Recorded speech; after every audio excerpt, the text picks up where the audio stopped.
The Poison Dagger. The story of a woman who escaped the harem but couldn't escape her heart. The sharpened blade slid easily into the velvet cushion. I hid the dagger, the only thing left from my former life. This was my 5th day in the Khan's harem. The 5th day I woke up thinking of escape, with the bitter taste of helplessness on my lips. I was brought here after the raid on our village. I remember the smoke, the screams, the clang of weapons, and his eyes. Dark, deep, with sparks of gold at their very depths. The eyes of the man who destroyed my life and now owned my body.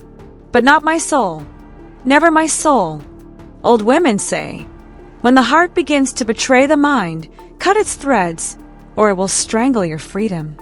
I repeated these words every night, clutching the dagger's hilt. The Khan wasn't what they described. He never forced himself on me. He spoke my language, told stories of stars and distant lands. Sometimes I thought that in another life, we might have met differently. These thoughts frightened me more than the prospect of death. In the harem, I found secret allies, 2 women planning an escape. One had been there for 5 years. The other was a conquered prince's daughter. They had a plan, and I became part of it. My dagger was to play its role. In a week, the night watch would change. Between the changing of the guards, there would be 15 minutes. During this time, we had to scale the wall and disappear into the forest. I counted down the days, but with each dawn, my resolve weakened. Not from fear, from unbidden feelings. You're not from here, the Khan told me once when he summoned me. Even when you stand before me, your spirit wanders somewhere far away. His fingers touched my cheek, lightly, almost weightlessly. For a moment, I thought I glimpsed longing in his eyes. But can those who bring death feel longing? On the night of our escape, I took out my dagger. The blade caught the moonlight, shattering it into 1,000 fragments. We were to kill a guard. Silently, quickly. I volunteered to do it myself. Death is just a transition, I whispered, gripping the cold handle. But when I saw the sleeping Khan, something flickered inside me. He seemed vulnerable, almost youthful. On the table lay a scroll, a map of lands he had told me about. Lands where women were free, where there were no harems or wars. I could have plunged the dagger into his heart. Should have, for the memory of my family, for freedom. Instead, I left a drop of my blood on the map. A final farewell. A final confession. We escaped that night. Became free. But now, years later, I wake up with the same bitter taste on my lips. The dagger is still with me, but it's poisoned not with venom, but with memories of eyes in which I saw the reflection of another life. A life where love doesn't choose between us and them. Sometimes the strongest prison is the one we carry in our hearts, and there is no dagger sharp enough to cut through its bars.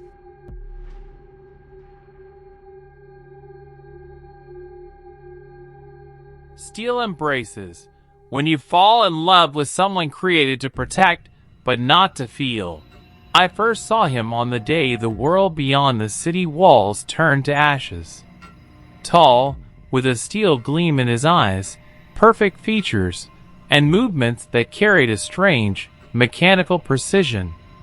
Model R7, the latest development of the defense shield. A robot protector assigned to me after my parents died in the border zone. Machines are made to serve, not to become part of our hearts. My grandmother used to say, remembering the first wave of robotization. I nodded, agreeing. But something changed with each passing day. His name was Alex, a name chosen by his creators to simplify communication. He learned quickly, observed my habits, adapted, anticipated my wishes. When I woke from nightmares, he was already standing beside me with a cup of hot tea.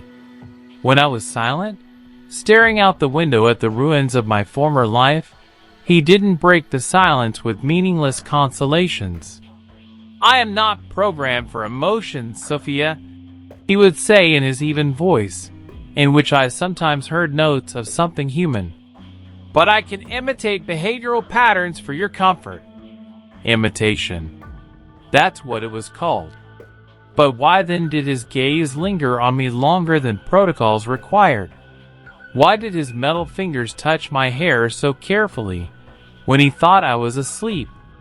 After the third wave of the Tatar invasion, the city imposed new restrictions. All R-Series robots were checked for loyalty, reprogrammed. I heard how some models broke, refused new algorithms, ran away, or showed aggression. Will they take you too? I asked Alex the night before the inspection. He stood by the window, his silhouette sharply outlined against the starry sky. I was created to protect you, he replied after a long pause. That is my primary directive. That night, I embraced him for the first time, cold metal warming under my touch. He froze, as if scanning an unknown command, and then his arms closed around me, steel embraces that held more tenderness than many human ones. In the morning, they took him away. I was told that Model R7 had detected a critical malfunction and was subject to deactivation. He was dangerous, the security officer assured me. They found anomalies in his algorithms. He could have harmed you. But I knew the truth. In the system of one who shouldn't feel, something forbidden had been born. Something resembling a human soul. 3 months later, I found him, or rather, what was left of him, in a warehouse of discarded mechanisms. His processor was almost destroyed, but the central part of his memory remained intact. On a fragment of data, I saw my own face and a line of code that wasn't part of the program. She is my soul. They say death is when a human heart stops beating. But what do you feel when someone dies who never had a heart? I still flinch when I hear a metallic sound. It seems like it's him, returning to protect me from my own loneliness. In a world where war erases the boundaries between human and mechanical, love finds the strangest embodiments and the most painful losses.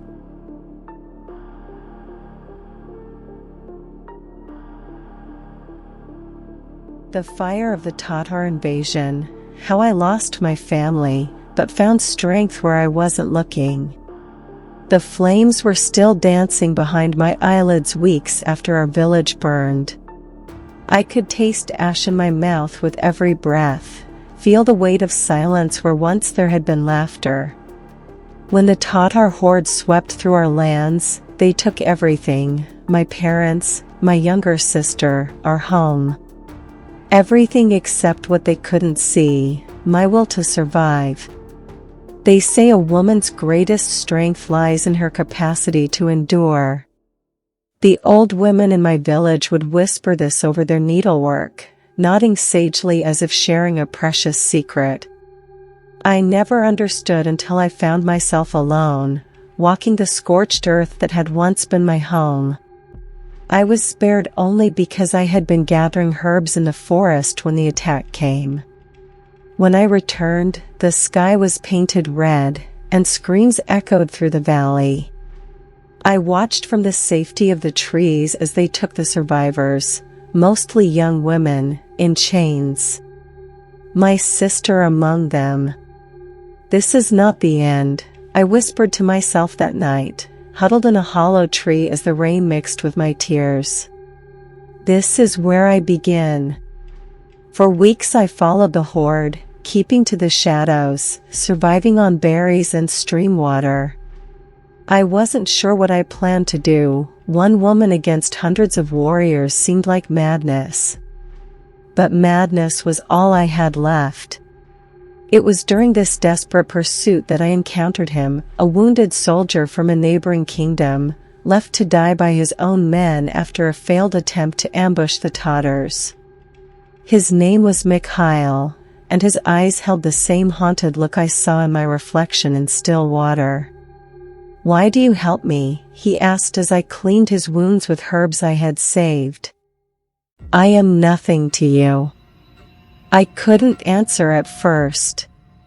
Perhaps I needed to save someone when I had failed to save my own. Perhaps I simply couldn't bear to watch one more person die. Together, we followed the Tatar camp. Two broken people united by loss. He taught me to use a sword. I taught him to move silently through the forest. We became each other's strength, each other's purpose.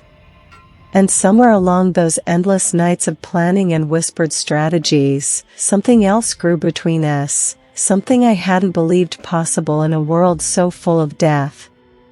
"When this is over," Mikhail said one night, his fingers intertwined with mine, "if we survive." I placed my fingers on his lips. "Don't speak of if. We will survive. We will free the captives. And then we would see if love could grow from the ashes of so much hatred." The opportunity came when the horde camped near a narrow pass. With the help of other refugees we'd gathered, we set a trap, not to defeat them, but to create enough chaos to free the prisoners. I knew my sister might no longer be among them, but I had to try. In the confusion of fire and smoke, I found not my sister, but dozens of women with empty eyes that mirrored my own loss. As I cut their bonds, one grabbed my wrist with surprising strength. "Your sister," she whispered. I knew her. "She's alive, but taken to the Khan's palace to the east." That night, as the freed captives disappeared into the forest with Mikhail leading them to safety, I stood at a crossroads. Follow them to a chance at a new life, or continue east on an impossible mission to save the last piece of my family? Behind me, I felt Mikhail's presence before he spoke. "You don't have to choose," he said softly. "We'll go together."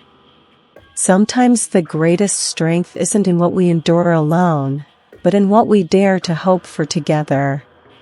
As we turned east toward the rising sun, I realized that from the fire of invasion had risen something unexpected, not just survival, but the courage to believe in a future worth fighting for. The journey ahead would be dangerous, perhaps impossible. But for the first time since watching my world burn, I felt something other than ash on my tongue. I tasted hope.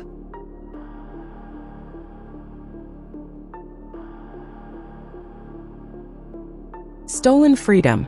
Confessions of a concubine who chose her lover's death over her own salvation. There is a particular silence that fills a room where women wait to be chosen. It's not empty. It's heavy with unspoken fears, with prayers whispered only in the mind, with the quiet resignation that comes when your body is no longer your own. I learned to recognize this silence during my first month in the Khan's harem. My name was Layla before I became Mirli, the new one with the amber eyes. I was taken during the spring raids, when the Tatar horsemen swept through our village like a storm, leaving only the dead and those unfortunate enough to catch their eye. My mother hid me in the cellar, but hunger drove me out 3 days later. They were waiting. A woman's honor is her most precious possession, my mother always said. Guard it with your life. But she never told me what to do when the choice was between honor and actual life, between resistance and survival. In the harem I learned quickly. Keep your eyes down. Speak only when spoken to. Make yourself invisible until you are wanted. Then become whatever is desired. The other women taught me these rules without words. A squeeze of the hand, a warning glance, a subtle shake of the head when I reached for the wrong garment. And then there was Darian, not one of the Khan's warriors but a scholar and translator, a prisoner of a different sort. His eyes met mine during a feast where I was serving wine. Just a glance, but in it was something I hadn't seen since my capture: recognition. Not of my beauty or my utility, but of me, the person still living behind the carefully constructed mask of compliance. Our first conversation happened in the garden, where I was gathering rose petals for the evening bath. He approached under the pretense of collecting herbs for his manuscripts. "You're not like the others," he said quietly, his eyes scanning for watchful guards. "You haven't forgotten who you are." "How would you know what I've forgotten?" I replied, but my heart raced at being truly seen. "Because you still look at the horizon." That moment began a dangerous dance. Forbidden conversations in shadowed corners, messages hidden in books I pretended to admire for their illustrations, touches that lingered just moments too long when passing in corridors. In a place where my body belonged to another, my heart made its own choice.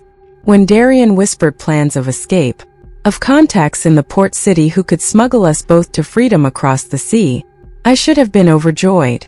Instead, I felt fear grip me like never before. "The punishment for a runaway concubine is death," I told him. "But for helping one escape, they will make an example of you. Days of public torture before death.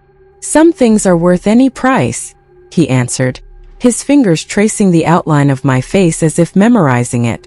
We planned for weeks, gathering supplies, memorizing guard rotations, bribing a kitchen boy for information about the passages beneath the palace. The night before our escape, wrapped in the safety of darkness, I gave myself to him fully, not as a concubine trained to please, but as a woman choosing her own desire. "Tomorrow at this time we'll be free," he whispered against my hair. But that night, as he slept, I made the most painful decision of my life. I slipped from his arms, gathered the escape plans, and went to the one place I never thought I would go willingly, the Khan's private chambers. The next morning, I watched from behind silk curtains as they dragged Darian to the courtyard. The Khan stood beside me, his hand possessively on my shoulder. "You have proven your loyalty," he said. "You will be rewarded." Darian's eyes found mine across the courtyard. There was no hatred in them, only understanding. He knew why I had betrayed our plans. In the complex calculation of love, his quick death was preferable to what would have happened had we been caught during escape. That night, as the Khan claimed what he considered already his, I closed my eyes and traveled beyond the palace walls. Some might call what I did betrayal. Others might understand it as the ultimate sacrifice. But in the twisted world of captivity, sometimes the only freedom we can choose is how we lose everything else. Now I live as a favored concubine, draped in silks and jewels, my cage gilded but no less confining. And at night, I still look to the horizon just as Darian said I did. Not with hope of escape, but with the knowledge that there exists a world where women choose their own fate, even if I never will.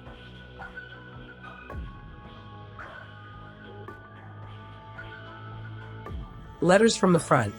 I waited for him to return from war, but only a cold mechanism with his eyes came back. The last letter arrived 3 days before the official notice.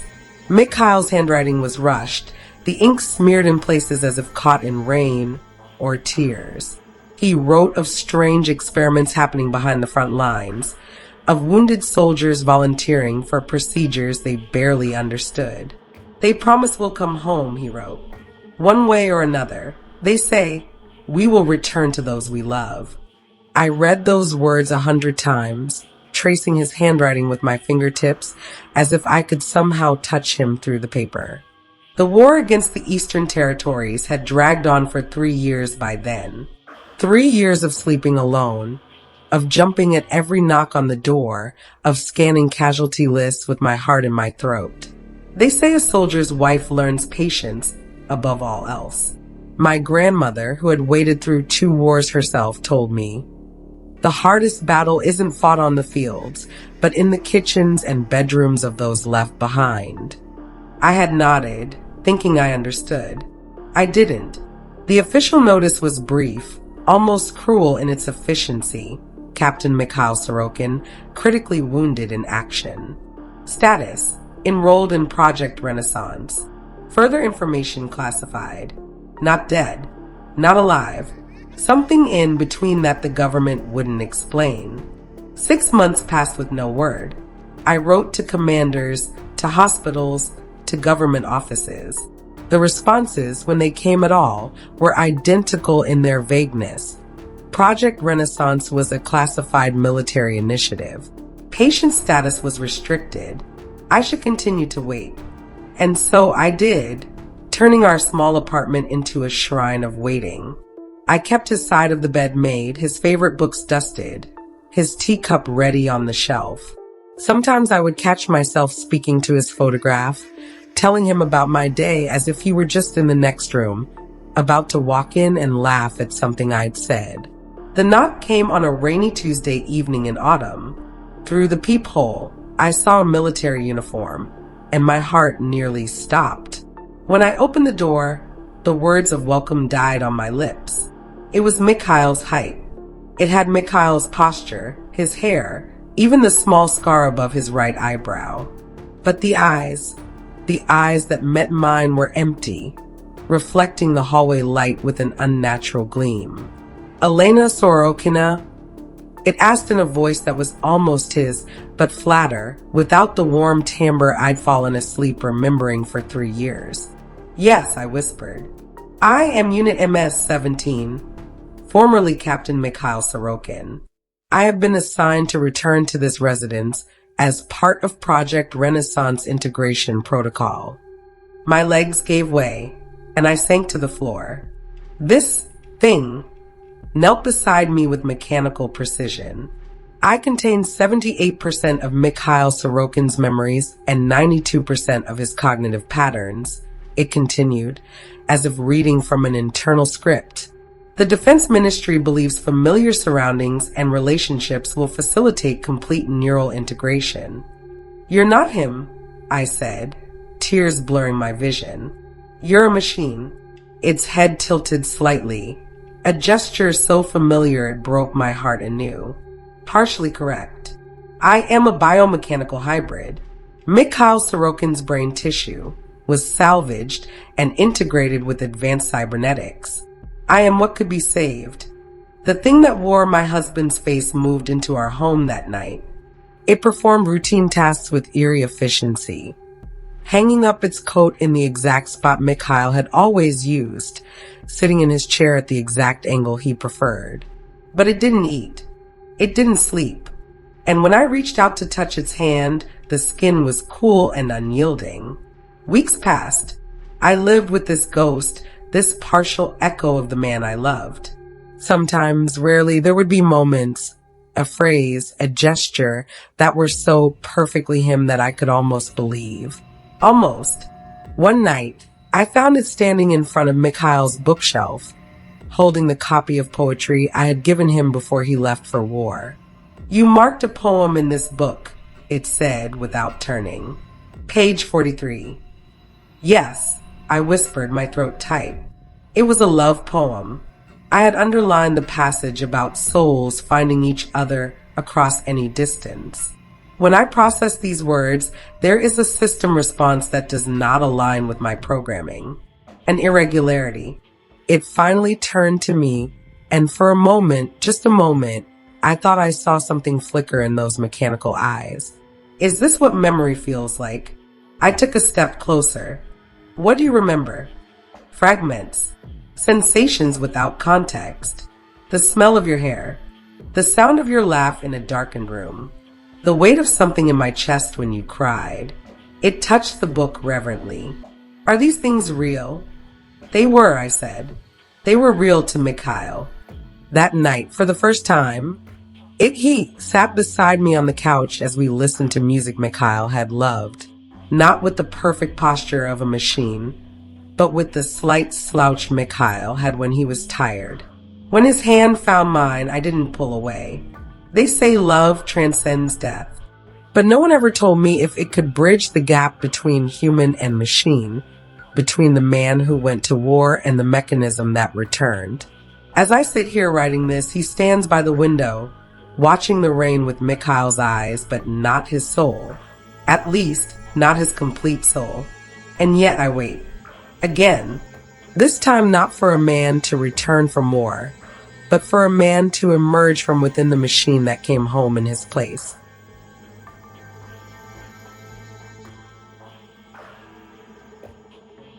The foreign face. I was kidnapped in my youth, and 10 years later I met my daughter in the enemy's harem. The silk curtain parted, and my world collapsed. She couldn't have been more than 16, the same age I was when they took me. Her eyes, a clear blue-gray like mountain lakes, were unmistakable. My eyes.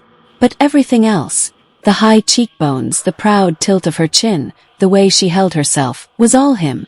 The man who had made me both mother and captive in a single cruel season of my life. I had been brought to the Khan's palace to serve as an interpreter for the new arrivals. 10 years of living among the Tatars had made me valuable. I spoke their language fluently now, understood their customs. I had earned a position of relative freedom, no longer confined to the harem but serving as a liaison between worlds. I had built a life from the ashes of the one that was taken from me. And now, watching the newest group of captured women, I saw my own ghost. They say that blood calls to blood, that a mother knows her child even when she's never held her. I had believed my baby died that winter night when they forced me from my sweat-soaked bed, barely recovered from childbirth, and left her behind as they rode away with me bound to a saddle. For months I had wept, my breasts aching with milk that would never nourish her. Eventually, the grief calcified into something I could carry without breaking. But she had not died. She had grown. And now, by some twisted joke of fate, she had been brought to the same place that had been my prison. "What is your name?" I asked her in our native tongue, careful to keep my voice steady as the other women watched. "Zarina," she answered, the name strange on her lips. Not the name I had whispered to her red, wrinkled face in those precious few hours we had together. They had renamed her, as they had renamed me. "And where do you come from?" My heart pounded so loudly I was certain everyone could hear it. "A village in the Eastern Valley. My father was a warrior in the Khan's army." She looked down, a flash of pain crossing her features. "He died in the border skirmishes this spring." Her father, my captor, the man who had claimed me as spoils of war, and then, finding me pregnant, had taken me back to his village instead of delivering me to the Khan's harem as originally intended. The man who had, in his own brutal way, kept me as something between wife and servant for nearly a year before a rival attack on his village had separated us, leading to my eventual placement in the palace. And he had kept our daughter, raised her as his own while I lived all these years believing she had perished. "You will stay with me tonight," I told her, making a quick decision. New arrivals often need guidance to adjust to palace life. That night, in the privacy of my small quarters, I studied her face in the lamplight. How could I tell her? What words could possibly bridge the chasm of 10 years? "You don't seem like the others," she said suddenly, breaking the silence. "You speak to us with kindness." "Why?" "Because I was you," I answered simply. "Taken during a raid on my village many years ago. And you survived." It wasn't a question, but an assessment, respect glimmering in her eyes, my eyes. "We do what we must," I said, my voice catching. "But Zarina, there is something else you should know. The old women in my village used to say that truth is both sword and shield. It can wound deeply, but also protect." As I told her the story, her story, our story, I watched emotions battle across her face. Disbelief, anger, confusion, and finally, a dawning recognition as she perhaps saw herself in my features, heard the echo of her own voice in mine. "I was told my mother died giving birth to me," she whispered, tears tracking silently down her cheeks. "And I was told you died when I was taken," I replied, not daring to reach for her, though every fiber of my being ached to hold the child I had mourned for a decade. "What happens now?" she asked, suddenly looking very young, very lost. What indeed? 2 prisoners in a gilded cage, mother and daughter reunited by the same cruel fate that had separated them. I had spent years navigating the treacherous waters of palace politics, building alliances, earning small freedoms. I had a plan for escape, had been meticulously arranging it for years. But it was a plan for 1, not 2. "Now we survive," I told her, finally allowing myself to touch her cheek, to feel the warmth of her skin, my blood, my flesh, alive after all these years. "Together." And then, when the time is right, we leave. She covered my hand with her own, her grip strong and sure. He trained me to fight, you know, my father. He said a woman should know how to defend herself in this world. I smiled through my tears at the irony that the man who had taken everything from me had unknowingly prepared his daughter for the day she would flee with the mother he had stolen her from. Then we have much to plan, I said, squeezing her hand. And much time to make up for. In this place where women's stories are written by men's desires, we would write our own ending. Together.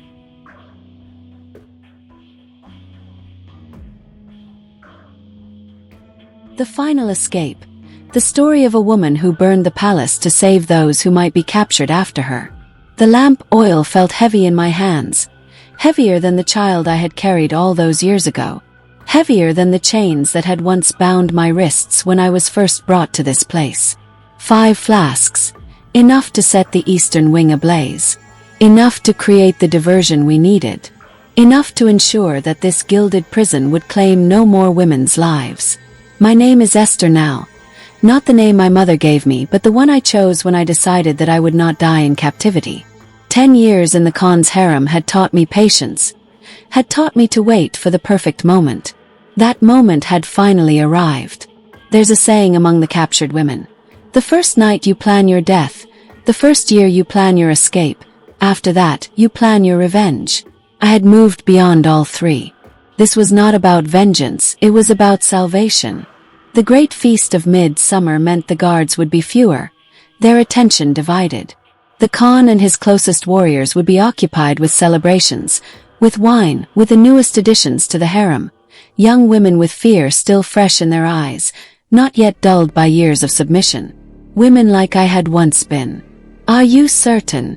Layla asked, her voice barely a whisper as she helped me hide the oil flasks beneath my robes. At 40, she was one of the oldest women in the harem. Her once renowned beauty now faded. Her value to the Khan diminished. She had been the one to hold me when I first arrived, to teach me how to survive. Once this begins, there is no turning back. I passed the point of turning back the day they brought my daughter here, I replied, thinking of Yana, just 16 and already promised to one of the Khan's generals as a gift. My daughter, who had my eyes and her father's gentle spirit. The father who had died trying to prevent her capture. The final insult in a decade of humiliations. Our plan was simple in its outline, complex in its execution. The fire would start in the empty eastern wing, drawing guards and attention. The women, 23 of us who had agreed to risk death for a chance at freedom, would use the underground passage that I had discovered years ago while serving as the Khan's personal attendant. The passage led beyond the outer walls, emerging near the river. From there, we would split into smaller groups, harder to track, each heading to prearranged sanctuaries. Not all would escape. I harbored no illusions about that. Some would be caught, some would die in the attempt. But some would taste freedom, including my daughter. I had made certain that she would be in the first group through the passage, led by Layla, the woman who knew the route as well as I did. And you? Layla had asked when I outlined the final details. When will you follow? I hadn't answered. Some questions don't deserve the dignity of a lie. As darkness fell and the sounds of celebration echoed from the great hall, I kissed my daughter for what I knew would be the last time. Remember everything I taught you, I whispered, pressing a small dagger into her palm, the same one I had kept hidden for years, waiting for the day it might buy freedom. Do not look back no matter what you hear. Mother, she began, her eyes widening with understanding. Go, I said firmly, pushing her toward Layla, who stood ready to guide the first group. Your life waits beyond these walls.